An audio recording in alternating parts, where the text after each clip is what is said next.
அல்லவோ.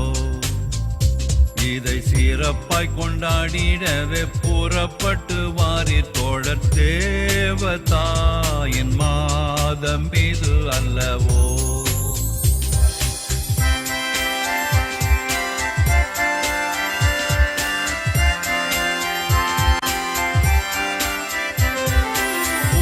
உள்ள மானிடர்க்கு தேவதூதன் தந்த அன்னை, புண்ணிய வரங்கள் எல்லாம் கொண்ட அன்னையே. புவியில் உள்ள மானிடர்க்கு தேவதூதன் தந்த அன்னை, புண்ணிய வரங்கள் எல்லாம் கொண்ட அன்னையே. அவளுடன் நாம் எல்லோரும் தேவமாரி பாதம் கூடி, அவளுடன் நாம் எல்லோரும் தேவமாரி பாதம் கூடி, ஆனந்தம் மிகுந்த பல கீதங்களை பாடுவோமே. தேவதாயின் மாதம் இது அல்லவோ. இதை சிறப்பாய் கொண்டாடிடவே புறப்பட்டு வாரீர் தோழர், தேவதாயின் மாதம் இது அல்லவோ.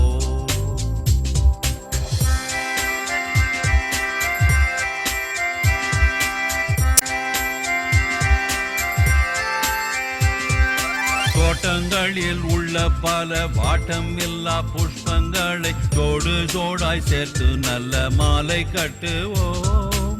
தோட்டங்களில் உள்ள பல வாட்டமில்லா புஷ்பங்களை ஜோடு ஜோடாய் சேர்த்து நல்ல மாலை கட்டுவோம். கூட்டமாய் எல்லோரும் சேர்ந்து வீட்டில் உள்ள பேரை சேர்த்து, கூட்டமாய் எல்லோரும் சேர்ந்து வீட்டில் உள்ள பேரை சேர்த்து, கோயிலுக்கு சாயரட்சை ஆவலுடன் போவோம் வாரீர், தேவதாயின் மாதம் இது அல்லவோ. இதை சிறப்பாய் கொண்டாடிடவே புறப்பட்டு வாரீர் தோழர், தேவதாயின் மாதம் இது அல்லவோ.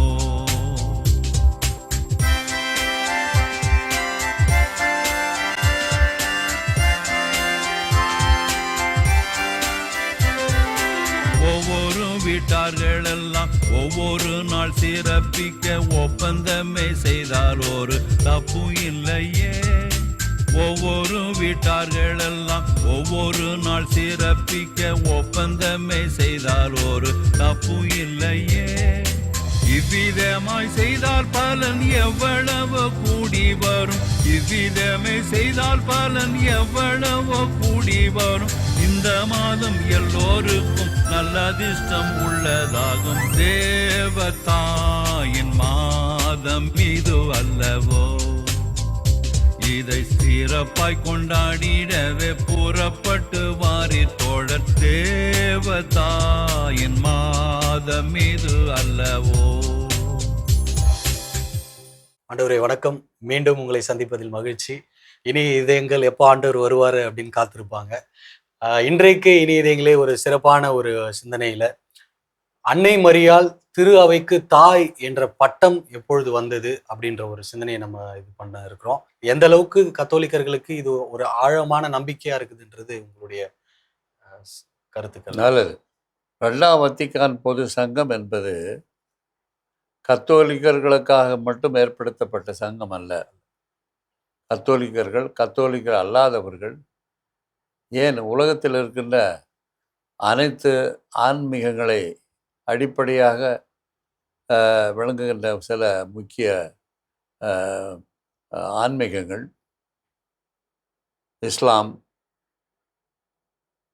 இந்து மதம், பல மதங்கள் என்ற பலவிதமான மதங்களை ஆய்ந்து அறிந்து அதில் இருக்கிற நல்லவர்களை எடுத்துக்கொண்டு அவைகளை மதிக்க வேண்டும். அவைகளுக்கு நாம் எப்பொழுது எதிர்ப்பு தெரிவிக்கக்கூடாது. அவர்கள் எல்லோரும் இறை மக்கள் என்கின்ற ஒரு பொதுவான ஒரு கருத்தை வெளியிட்டது 2ஆம் வத்திக்கான் பொது சங்கம் என்பதை யாரும் மறுக்க முடியாது.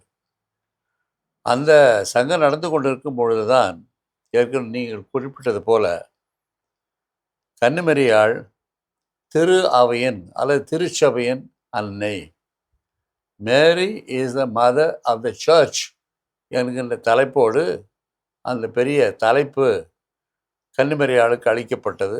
நவம்பர் மாதம் 21ஆம் நாள் 1964 ஆகவே அதிகாரப்பூர்வமாக, சட்டப்பூர்வமாக, வரலாற்று பூர்வமாக கன்னிமரியாள் திரு அவையின் அன்னை என்கின்ற பட்டத்தை 2ஆம் வத்திக்கான் பொதுச்சங்கத்தை தொடர்ந்து 23ஆம் அருள்பெருக்கு பிறகு தொடர்ந்து நடத்தி அதிகாரப்பூர்வமாக அதை நிறைவு செய்த போப்பாண்டவர் பால் தி 6 அவர்கள்தான் இந்த டைட்டிலை அன்னைக்கு அளித்தார்.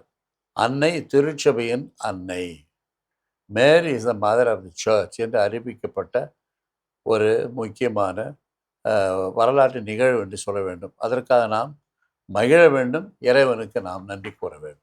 நன்றி ஆண்டவரே. மகிழ்ந்திருக்க வேண்டும். அன்னையை நம்முடைய தாயாக அதிகாரப்பூர்வமாக அறிவிக்கப்பட்டிருக்கிறது. விவிலிய தரவுகள் வாயிலாக நாம பார்த்து கொண்டிருக்கிறோம். எனவே அன்னையை நம்முடைய தாயாக கொண்டிருப்பதில் உண்மையாகவே நாம் மகிழ்ந்திருக்க வேண்டும் என்று ஆயர் சொல்லியிருக்கிறாங்க.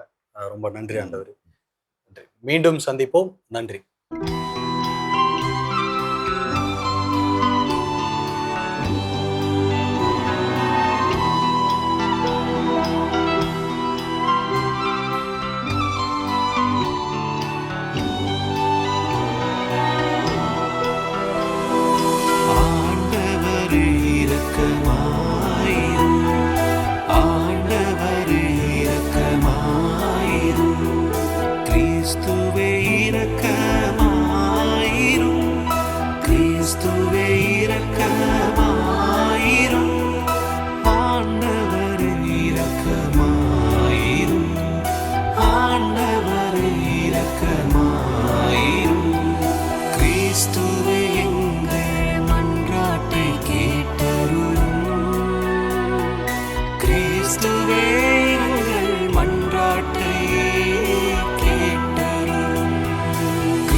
இருக்கிற தந்தையாகிய இறைவா,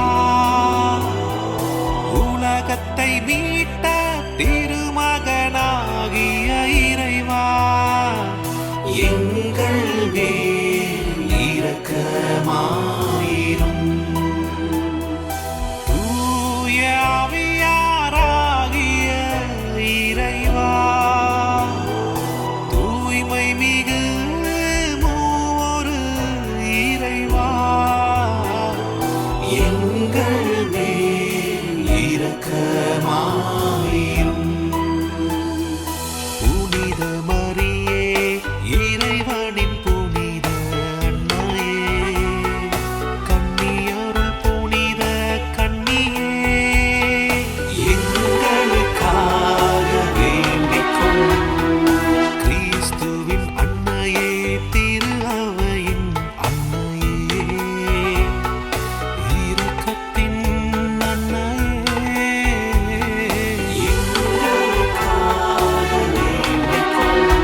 போக்கும் இறைவனின் செம்மறியே, எங்கள் மன்றாட்டை கேட்டருளும். உலகின் பாவங்களை போக்கும் இறைவனின் செம்மறியே, எங்கள் மேல் இரக்கமாயிரும்.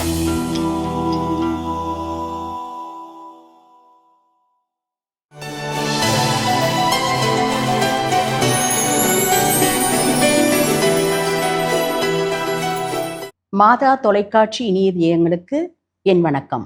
இன்று புனித அம்ப்ரோஸ் அன்னை மரியாவை திரு அவையின் மாதிரி, கன்னியரின் கன்னி என்ற கோட்பாடுகளின் அடிப்படையில் நம்மை சிந்திக்க அழைக்கிறார். தூய அம்ப்ரோஸ் கிபி 3ஆம் நூற்றாண்டில் இத்தாலியின் மிலான் நகரின் ஆயராகவும் திருச்சபையின் 4 பெரும் மறை வல்லுநர்களில் ஒருவராகவும் திகழ்ந்தவர். புனித அம்ப்ரோஸ் அன்னை மரியாவை திருச்சபையின் மாதிரி, the model of the church, இதனை 3 முக்கிய வழிகளில் காணலாம். கன்னித்தன்மையும் தாய்மையும், வெர்ஜினிட்டி அண்ட் மதர்ஹுட். புனித அம்ப்ரோஸின் கூற்றுப்படி மரியா உடலால் கன்னியாகவும் தூய ஆவியால் இறைமகனை பெற்றெடுத்த தாயாகவும் இருக்கிறார். அதே போல திருச்சபை பாவக்கரைப்படாத விசுவாசத்தை கொண்டிருப்பதால் அது கன்னி எனப்படுகிறது. தாய்மை திருமுழுக்கு என்னும் அருட்சாதனம் வழியாக புதிய ஆன்மீக குழந்தைகளை திருச்சபை பெற்றெடுப்பதால் அது தாய் எனப்படுகிறது. மரியா கிறிஸ்துவை பெற்றெடுத்தது போல திருச்சபை கிறிஸ்தவர்களை பெற்றெடுக்கிறது. மரியா எதை ஒரு தனி மனிதராக செய்தாரோ அதையே திரு அவை இன்று ஒரு சமூகமாக செய்கிறது. அதனால் தான் அன்னை மரியாளை திரு அவையின் முதல் உருவம் என்று புனித அம்ப்ரோஸ் போற்றுகிறார். மரியாவிடம் எவ்வித பாவக்கரையும் இல்லை என்பதை புனித அம்ப்ரோஸ் வலியுறுத்துகிறார். இது ஒட்டுமொத்த திருச்சபையும் ஒரு நாள் அடைய வேண்டிய முழுமையான தூய்மைக்கு எடுத்துக்காட்டாகும். கிறிஸ்து தலை என்றால் நாம் அனைவரும் அவரது உடலின் உறுப்புகள். தலையே பெற்றெடுத்த மரியா அந்த உடலின் அனைத்து உறுப்புகளுக்கும் நமக்கும் தாயாக இருக்கிறார். புனித அம்ப்ரோஸ் அவரை மூடிய கதவு, அதாவது பூட்டப்பட்ட வாயில், என்க்ளோஸ்ட் கேட் என்று அழைக்கிறார். அப்படி என்றால் என்ன? எசேக்கியேல் அதிகாரம் 44 இறைவசனம் 1-3 இவ்வாறு சொல்லப்படுகிறது. இஸ்ரவேலின் இறைவன் இந்த வழியாக உள்ளே வந்ததால் இந்த வாசல் பூட்டியே இருக்க வேண்டும், இது திறக்கப்படக்கூடாது என்று கூறப்படுகிறது. தூய அம்ப்ரோஸ் இந்த வாசல் அல்லது கதவு மரியாள் தான் என்று விளக்கம் கொடுக்கிறார். மூடிய கதவு அப்படி என்றால் என்ன? மரியாள் இயேசுவை பெறுவதற்கு முன்னரும் இயேசுவை பெற்ற போதும் பெற்ற பின்னரும் கன்னியாகவே இருந்தார். மரியாளின் கருவறை ஒரு புனிதமான வாயில். அந்த வாயில் வழியாக விண்ணகத்தின் கடவுளாக இயேசு மட்டுமே இந்த உலகிற்கு மனிதராக வந்தார். வேறு எந்த மனிதரும் எந்த குழந்தையும் அந்த வழியாக வரவில்லை. எனவே அந்த வாயில் புனிதமானது, கடவுளுக்காக மட்டுமே ஒதுக்கப்பட்டது. கன்னிமை சிதையாத பிறப்பது. ஒரு கதவு திறக்கப்படாமலேயே ஒரு ஒளி அறைக்குள் நுழைவது போல மரியாளின் கன்னித்தன்மை எந்த விதத்திலும் பாதிக்கப்படாமல் இயேசு பிறந்தார். இயேசு பிறந்ததற்கு முன்னும் பிறக்கும் போதும் பிறகும் அவர் கன்னியாகவே இருந்தார் என்பதனை இந்த மூடிய வாயில் குறிக்கிறது. கடவுள் நினைத்தால் இயற்கைக்கு அப்பாற்பட்ட அதிசயங்களை செய்ய முடியும் என்பதற்கு இந்த மூடிய வாயில் ஒரு சான்று. தூய அம்ப்ரோஸை தவிர மற்ற தொடக்க கால திருச்சபை தந்தையர்களும் எசேக்கியேல் வசனத்தை அன்னை மரியாளுக்கு ஒப்பிட்டு போற்றியுள்ளனர். உதாரணத்திற்கு தூய எரோனிமுஸ் மரியாவை கிழக்கு நோக்கிய மூடிய வாயில் என்கிறார். தூய அகஸ்டின் ஒரு கண்ணாடி வழியாக ஒளி ஊடுருவும் போது கண்ணாடி எப்படி உடையாதோ அதுபோல இயேசுவின் பிறப்பு என்கிறார். மூடிய வாயில் என்பது அன்னை மரியாளின் 3 நிலைகளை குறிக்கிறது. பிறப்பிற்கு முன் தூய ஆவியால் கருதரித்த போது அவர் கன்னி. பிறப்பின் போது இயேசு பிறந்த தருணத்திலும் மரியாளின் உடல் கன்னிமை சிதையவில்லை. பிறப்பிற்கு பின் வாழ்நாள் முழுவதும் அவர் கன்னிமையாகவே இறை பணியில் வாழ்ந்தார்.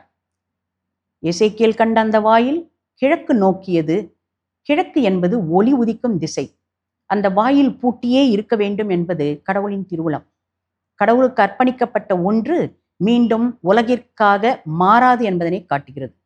நிச்சயமாக மரியாவின் கன்னிமை என்பது துறவற வாழ்வு மேற்கொள்ளும் ஆண்களுக்கும் பெண்களுக்கும் பொதுநிலையினருக்கும், அதாவது breeze, nuns and religious brothers, sisters, ஒரு மிகச்சிறந்த முன்மாதிரியாக திகழ்கிறதா என்றால் ஆம் என்றுதான் சொல்ல வேண்டும். இதனை தூய அம்ப்ரோஸ் போன்ற திரு அவை தந்தையர்கள் தரும் விளக்கத்தை நாளை காண்போம்.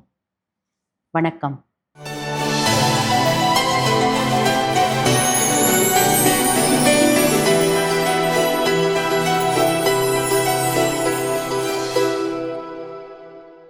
வணக்கம் இனிய இதயங்களே. என் வாழ்வில் மரியா என்ற இந்த சிறப்பு பகுதியில் இளைஞர் ஒருவரை நாம் சந்திக்கின்றோம். வாங்க சந்திக்கலாம். தம்பி வணக்கம். வணக்கம் சார். உங்க பெயர்? ஜோஷ் சகாயராஜா. ஜோஸ் சகாயராஜா. என்ன பண்றீங்க? BE mechanical engineering 3rd year படிக்கிறேன். Okay okay. வீட்டில் எத்தனை பேர்? வீட்டில் 5 பேர். ஆ நான், அம்மா, அப்பா, 2 தங்கச்சிங்க. ஓகே. மதர் மேரி பிடிக்குமா? பிடிக்கும். எந்த அளவுக்கு பிடிக்கும்? எங்கள் அம்மாவுக்கு அடுத்து மதர் மேரி. அந்த அளவுக்கு பிடிக்கும் எனக்கு. ஓ, ஏன்? ஏன்னா அவங்க தான் வந்து அன்பு வந்து மற்றவங்களுக்கு எப்படி அன்பு காட்டணும் அப்படின்னு சொன்னாங்க. எப்படின்னா அன்புலேருந்து தான் மற்ற நற்குணங்கள் நம்மளுக்குள்ளே வருது. அன்புலேருந்து தான் பகிர்வு, மற்ற தாழ்ச்சி எல்லாமே அந்த அன்புனால தான் வருது. அந்த அன்பை சொல்லி கொடுக்குற தாயினால் தான் எங்கள் அம்மாவுக்கு அடுத்து அன்னை மரியாள் தான் மிகப்பெரிய எனக்கு ரொம்ப பிடிச்சவங்க. Okay okay. இப்போ அன்னை மரியா ரொம்ப ரொம்ப பிடிக்கும்னு சொல்றீங்க. அம்மாவுக்கு அடுத்தது மரியன்னை தான் சொல்றீங்க. மரியன்னை கிட்ட இருந்து நீங்க கத்துக்கிட்டது எதா இருக்கா?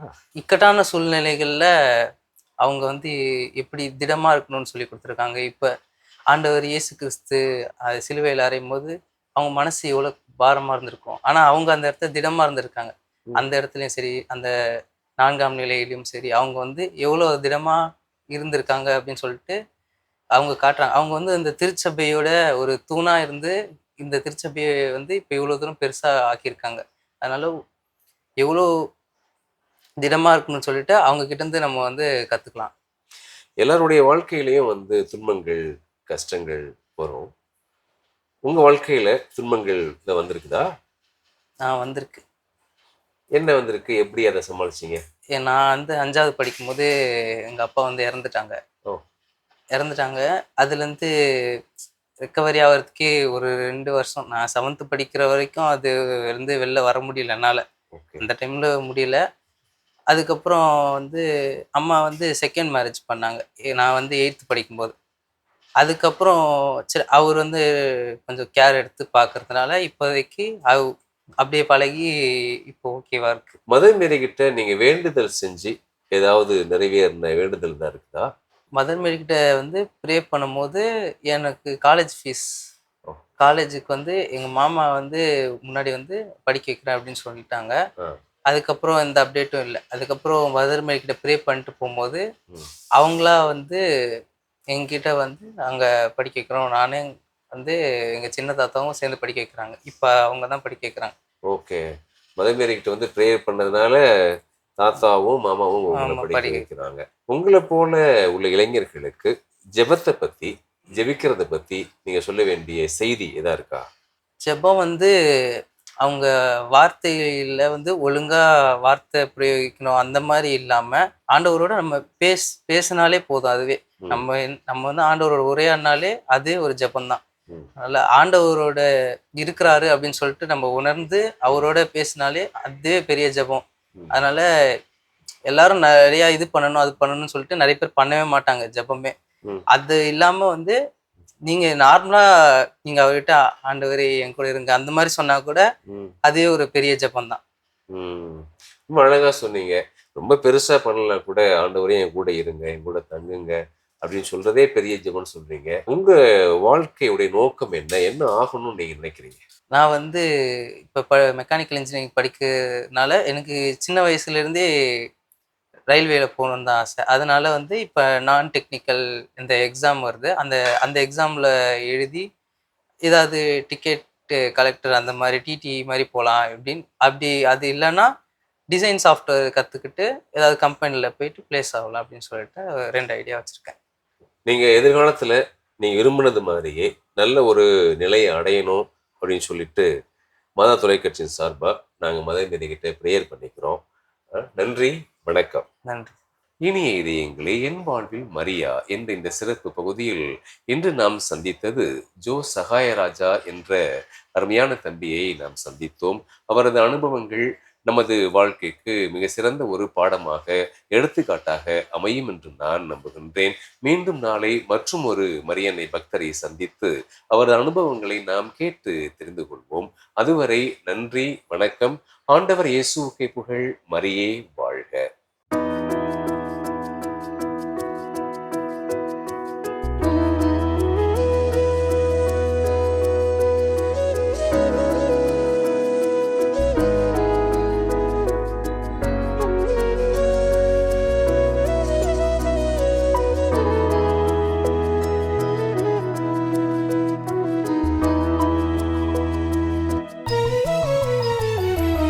எத்தனை கோடி பாடல்களாலும் உன் எழிலை சொல்ல முடியாது.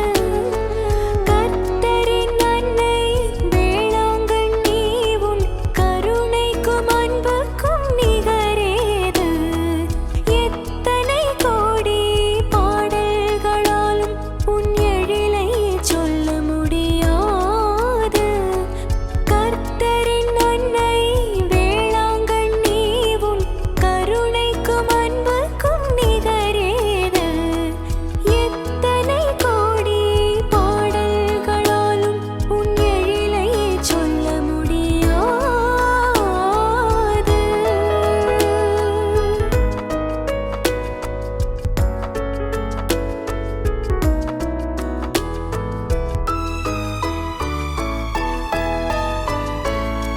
பெற்ற உன் பெருமையை காவியமாக்கவே இயேசுவை சுமந்தாயே. பெற்ற உன் பெருமையை காவியமாக்கவே இயேசுவை சுமந்தாயே. உற்றவள் நான் என்றே ஆரோக்கியமாதாவாய் உலகிற்கு வந்தாயே. எத்தனை கோடி பாடல்களாலும் உன் எழிலை சொல்ல முடியாது.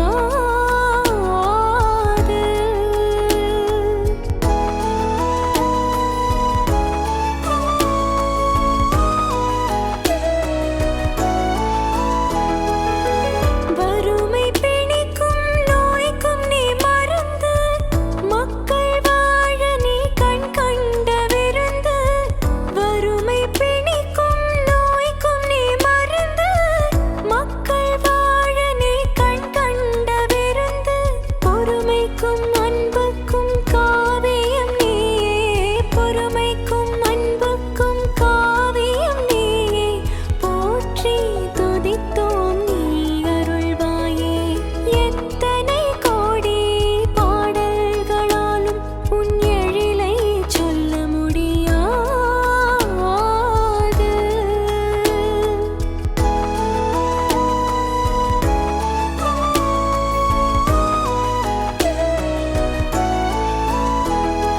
மனத்துயர் போக்கிடும் மாதா குலம், மகிமைக்கும் பெருமைக்கும் பேராலயம். மனத்துயர் போக்கிடும் மாதா குலம், மகிமைக்கும் பெருமைக்கும் பேராலயம். பிணித்துயர் தீர்த்திடும் ஆரோக்கிய தாயே. பிணித்துயர் தீர்த்திடும் ஆரோக்கிய தாயே. நினைத்ததெல்லாம் அளித்து நீ அருள்வாயே. எத்தனை கோடி பாடல்களாலும் உன் எழிலை சொல்ல முடியாது. கர்த்தரின் அன்னை வேளாங்கண்ணி உன் கருணைக்கும் அன்புக்கும் நிகரேது. எத்தனை கோடி பாடல்களாலும் உன் எழிலை சொல்ல முடியாது.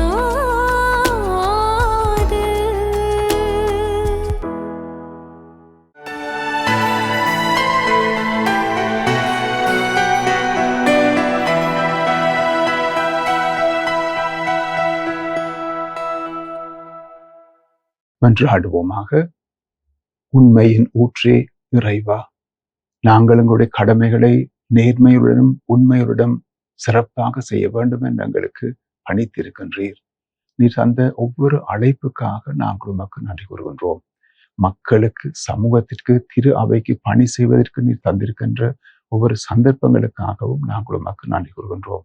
எங்களுடைய கடமைகளை சிறப்பாக நிறைவேற்றுவதற்கு வேண்டிய சக்தியையும் ஆர்வத்தையும் நிறைவாக தந்திரலாம். அந்த கடமையை நாங்கள் நேர்மையோடும் உண்மையோடும் நிறைவேற்ற எங்களுக்கு வேண்டிய சக்தியை தந்திரலாம். இந்த சமூகம், இந்த நாடு, எங்களுடைய உலகம் ஒவ்வொன்றிலும் நாங்கள் வாழும் போது, எங்களுடைய சமூகத்தோடு நாங்கள் நெருங்கி பழகும் போது, நாங்கள் எப்போதும் உண்மை உள்ளவர்களாக இருப்பதற்கும் நேர்மை உள்ளவராக வாழ்வதற்கும் சக்தியை தந்திரலாம். என்றும் எங்களோடு இருந்து எங்களுக்கு வேண்டிய ஆசிரியை தந்திரலாம். புனித யோசேப்பு தன்னுடைய கடமையை, அழைப்பை சிறப்பாக அறிந்து உணர்ந்து உண்மையோடும் நேர்மையோடும் வாழ்ந்து காட்டினார்.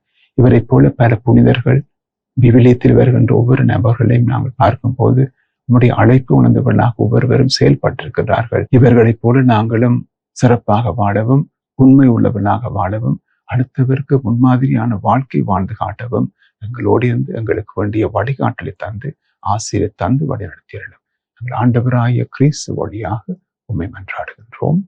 ஆமென்.